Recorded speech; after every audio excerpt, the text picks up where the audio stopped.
Hi, Jody Hardesty with Empowered Heart Connections. Many people don't know that there is a difference between conflict and disagreements. This can cause a lot of conflict in relationships, ironically, particularly when it comes to addressing issues that may become a bigger deal than they need to be. This happens a lot in relationships whenever we end up having small issues like communication difficulties or even just minor disagreements that become huge conflicts. And it doesn't necessarily have to be that way. The nice thing is when we learn how to address conflicts in a way that is more peaceful, we can learn to have a disagreement without it getting volatile or heated. So for example, many couples have kind of minor situations where maybe we disagree about what we're going to have for dinner and it becomes a big explosion because we end up lashing out at each other or becoming defensive instead of being able to communicate clearly and directly. One of the things that becomes an issue is how we tell each other what we need. So the communication techniques that we are using to share with the other person what our discomfort is. So for example, one of the areas of disagreement or conflict can be even housekeeping. So my husband and I had to learn this the hard way too, is we had a different style in how to keep house. He wanted his laundry done a certain way, I wanted my laundry done a certain way, and when we tried to help each other doing each other's laundry, we ended up annoying each other because he shrunk my clothes and I stretched out his collars. And those things seemed insignificant to each of us individually, but it could have been a source of conflict for us. Fortunately, those are one of those things we navigated relatively smoothly, but for many couples, that is an area of contention. It took my husband and I a while to figure out that we have different communication styles, but also different motivation for things being clean and things being in a certain order. My husband really likes certain things in a certain spot, and that helps him remember where they are and makes his life go more smoothly. But for me, my brain's more type B, and I like to just put things where there's a hole in the refrigerator. So he would often be wondering why I wouldn't put the mustard back where I got it from. But in my head, it was just not an issue. It would go wherever there's a hole in the fridge, and then he would spend 20 minutes trying to find the mustard, which was driving him crazy. And we learned over time that our brains are very different, that we think very differently, and it's not a personal difference. It's not like I was deliberately trying to hide the mustard from my husband, or that he was trying to be overly critical about where the mustard goes. It's just that's the way that our brains function differently. And so that was a really interesting awareness for me to discover, and as a therapist and a coach and as a partner to him, that okay, I see his brain operates differently. Is that for him he has a place where everything goes and he puts everything back in that place. It's lovely, really. My brain's a little more scattered than that, but this is where some of those areas where we can kind of balance each other out. Even though my brain's a little more type B, I can be more spontaneous, but he likes more planning and more structure, so we can kind of balance each other out in that way.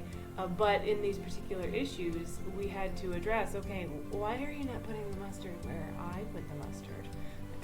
It has like a hole. Like, okay. But this has been really helpful for me because I am the person who loses my keys every time I walk in the door. So it's like, I have no idea where I put them. I set them down where I was. And my husband has offered a little structure for me in that way, where he has a direct location. He has a little area, go figure, it's magical. It's the stand by the front door. Makes sense, right? So you walk in the door, put your keys down, and they're there every time. It's miraculous. So I really appreciated his structure in order in this way, that there was actually some tools that I had never been taught growing up to know, okay, here's some consistent patterns of behavior that you can do in order to find more structure in your life. And that was really beneficial for me. Like, okay, every time I walk in the door, I know I put my keys there. And you know what's cool? Every time I go to get my car, I know where my keys are. It's really brilliant.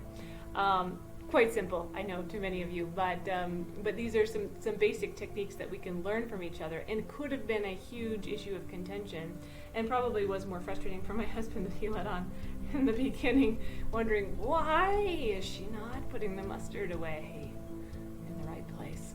But fortunately, he's kind enough to explore with me like what was happening and what am I thinking and where do I put the mustard and why do I put it there that way, so that we could learn from each other, that we could be curious with each other and explore the differences rather than making assumptions like, oh, she's just putting the mustard in a different place to antagonize me because she knows I hate that, right? Which was not at all what I was doing. I wasn't even thinking about it. It wasn't even thought in my mind. So these were important differences that we had that could have led to some serious disagreements, but instead we were able to explore and kind of discover where the other person was coming from, which made it much more manageable. And this is also how we kind of discovered laundry. We were doing each other a favor by doing each other's laundry for the other one, and it wasn't really very helpful because he shrunk my clothes and I stretched out his neck on his shirt whenever I stretched out his neck to put the hanger in. He put them up through the bottom of the shirt. I didn't care. My collars were plenty big, right? So didn't matter to me. Wasn't a thought in my mind. Him putting my clothes in the dryer wasn't a thought in his mind. That's what he does. It wasn't intentional. We were trying to be helpful, but unintentionally we were driving each other bonkers. So it's important to notice those little things that how can I be helpful to my partner? What are some ways that are actually preferable so that we don't have conflict needlessly? Another battle that couples have is how they load the dishwasher. Yes, believe it or not, that is a conflict for couples. There is a certain way that you load the dishwasher according to people who have a certain pattern of behaviors that they've established for loading the dishwasher, right? The glasses go on the top shelf and the plates go on the bottom, right? Depending on your dishwasher and how it looks. But establishing what those preferences are so that you don't have to fight over why the dishwasher looks like a bomb went off in it, right? Because I had a different way of loading the dishwasher, for example, than my husband did. And fortunately, this is an area we didn't have conflict in, but for many couples there are just those really minor, insignificant things like loading the dishwasher that can become hugely obnoxious just because of the differences of way people do things. I've had many people who are reloading the dishwasher because their husbands or wives didn't do it correctly, in air quotes, right? Because we all have different preferences on how that looks. But if you can have conversations about those things like, gosh, I had to reload the dishwasher because it didn't fit. Things weren't fitting in there in a way that I thought was conducive to really getting the dishwasher full. So can we talk about maybe what a better way would be to load the dishwasher so we can make it the most efficient? Rather than those attacks like we kind of talked about, like, you're an idiot, you load the dishwasher like a bonehead, why did you do that? All right, we don't need to do that, but we can say, hey, can we work on this process a little bit and make it more smooth? And now, for me and for many couples, you can have areas where you've discussed, like, hey, here's what I do like. I'm cool doing my own laundry because I hang everything because everything shrinks.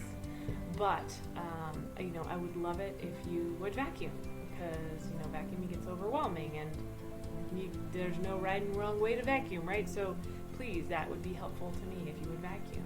Or I would love it if the dishes would be in the dishwasher when I get home, or that the dishes would be put away when I get home, or whatever your preference is.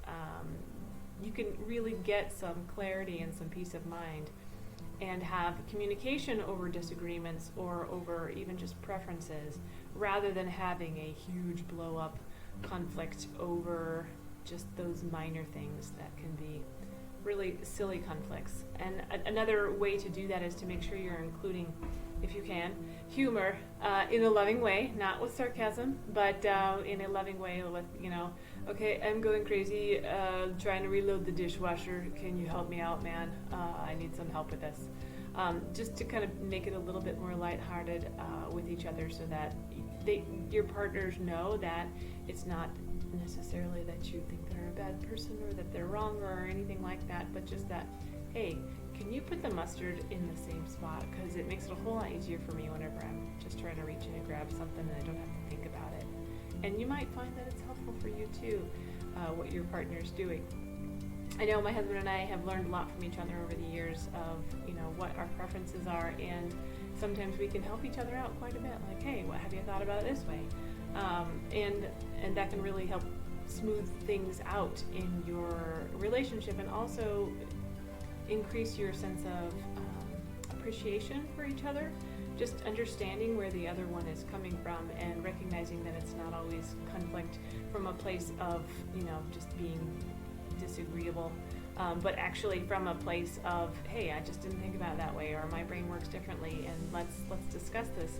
Let's see if we can find a middle ground that we can work towards, so you can really improve the peace in your relationship. But a large amount of conflict comes from a lack of communication. So making sure that you're being direct with what what your needs are, and being clear about what that looks like for you, and coming to each other before you get to the point where you're in the volcano explosion mode, right? If my husband had waited for a long time to address, why aren't you putting the mustard away in the right place?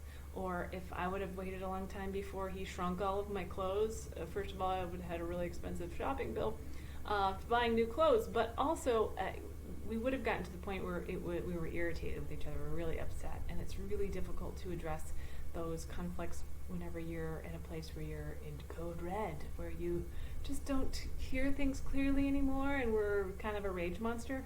And we all can get there if we don't take care of our needs right away and really address those issues promptly when they come up, so they don't become bigger, unmanageable issues. All right. So remember that disagreements don't have to be conflict. And I know sometimes it takes trial and error. Sometimes we have to have a little conflict before we can kind of roll it back a little bit. And that's the lovely thing about relationships, is that typically there's nothing that's irreparable, that we can go back and we can repair things, especially when we're having conflicts over these really minor things. So it's helpful to just know that there are options to make sure you're being clear, direct, communicating those needs right up front, and preventing that conflict in the long run. Hope this has been helpful. Thank you for watching.